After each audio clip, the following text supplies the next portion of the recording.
Hi guys, Mina here from Two Chicks and a Tool Belt. Hope you're having a great day. We have finished working on getting our wardrobe dresser completely painted. We did that dry brushing technique that Michelle beautifully demonstrated the other day, and now we're ready to clear wax it. So this is our Chalky Chicks furniture wax. This is our clear. Let me get this open for you. So you can take a look at that. So this is our clear wax. What this is going to do is slightly intensify the color, but more importantly, it's going to seal and protect the paint from any further distressing or chipping down the line. So the benefit to the wax is it absorbs into the paint really well. The paint is actually very porous, and the clear wax will actually absorb into that porous paint and then seal or protect the furniture as well as the paint, just like a traditional polyurethane will.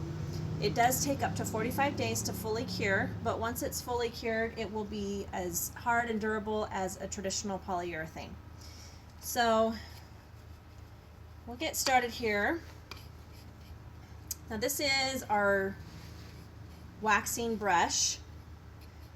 This particular brush has, I don't know if you can see that real well, but it has a flat head, very dense, very stiff bristles. Really will allow us to work that wax into the paint and into the piece. But a paint and wax brush usually has an angled or beveled top. So it's slightly lower on each side of the brush, slightly taller in the middle of the brush. And you can use those brushes for both paint and wax, which we sell. But this here is a traditional straight wax brush. This is not a brush I'd want to use with paint. So I'm going to, I guess I'll just start on the center door.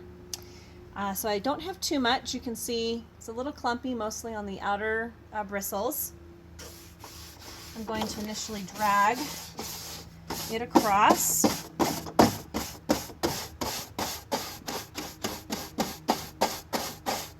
And I am really applying a significant amount of pressure.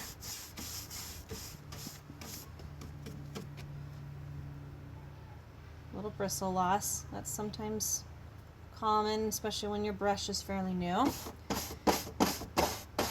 But I am really applying, you can almost hear it,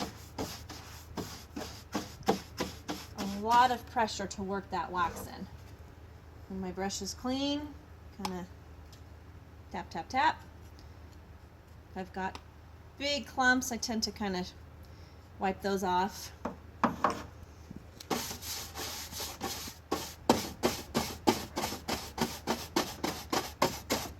Now, because there's so much deep detailing on this piece, I'm not working in a circular motion right now. I am just pushing it in, forcing it in. You can see I've got a little clump there. Watch for things like that. You want to spread it evenly.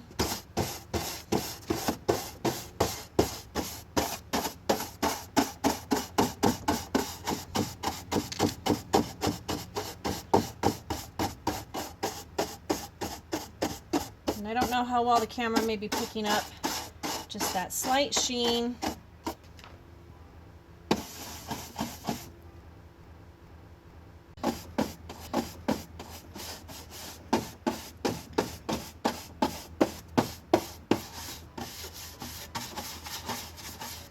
I don't know if you can tell, it's very subtle with this red, and of course we did a dry brushing technique with this particular piece, so the paint itself isn't really intense. Our paint application was very subtle, but even standing right here looking at it, it's very subtle, but there is a distinction between this red right here and this more matte. There's just a slight sheen to it, but it's still going to give me that matte finish, which is the look that I'm going for, because that's one of the reasons why I use furniture paint.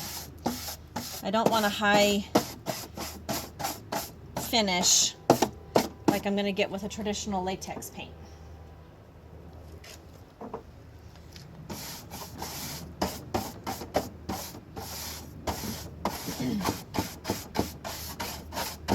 So I'm just working this in until I'm sure that I've gotten everything covered.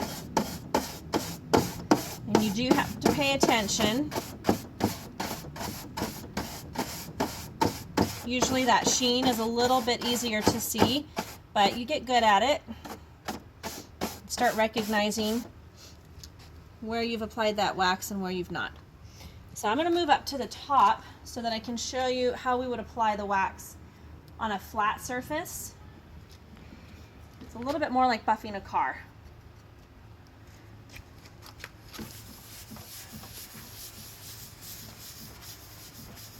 So I tend to apply it in a circular motion, and when I can see that the wax, or the paint rather, is no longer absorbing the wax, I tend to lighten up the amount of pressure that I'm applying and give myself a more smooth finish with straight, even strokes.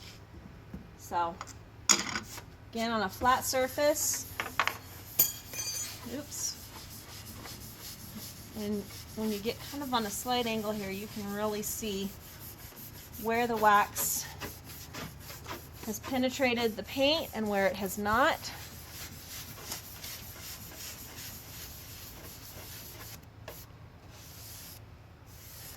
And then again, I lighten that pressure.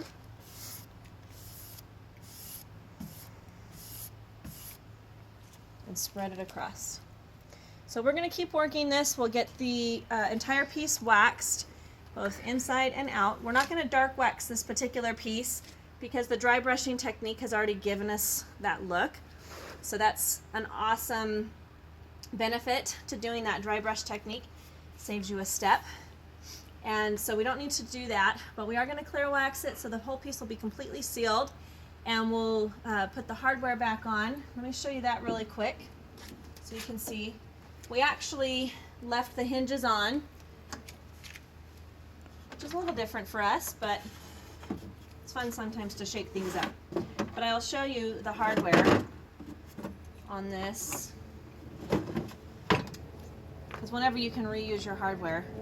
So it has these medallions on each of these flat surfaces here, and then this is the pool. So it's absolutely breathtaking. We actually spray painted this in with a copper spray paint. By chance have that laying around? No. Well, when we come back and show you the finished piece, I'll make sure to have that paint can, that spray paint can. I think it's a Rust-Oleum product that we picked up at Home Depot. They've got a number of metallics, silver, bronze, oil rub bronze, nickel. They've got all these amazing finishes. And so when you've got incredible, this thing is really heavy.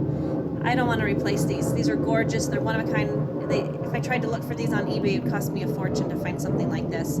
So we just spray painted it, and we'll reapply it, and we'll get the whole piece put together and show you what it looks like completely done. So thanks for tuning in. Be sure to subscribe to our YouTube channel and continue to check back for other DIY videos. And from Two Chicks and a Tool Belt, we'll talk to you soon. Thanks, guys.